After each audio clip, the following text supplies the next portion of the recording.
কি উদ্দেশ্যে আজকের এই মহা মিছিল আপনারা সবাই জানেন।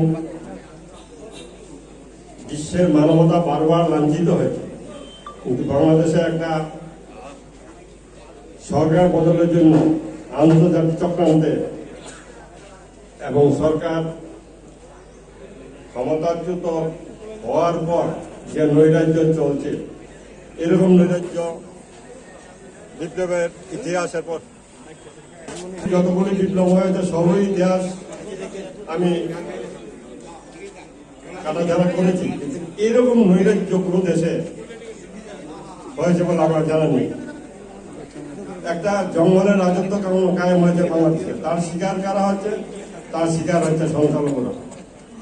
এবং এত কিছু যে চলছে, সারা বিশ্বব্যাপী তার প্রতিবাদ চলছে, তাতেও থামেনি।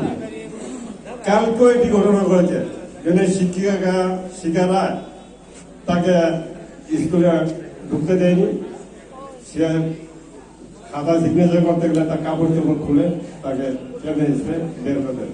এরকম অজস্র ঘটনা প্রতিদিন বাংলাদেশে ঘটছে। এই যদি বিপ্লবের চেহারা হয়, এই পৃথিবীতে আর কোনোদিন বিপ্লব আসবে না।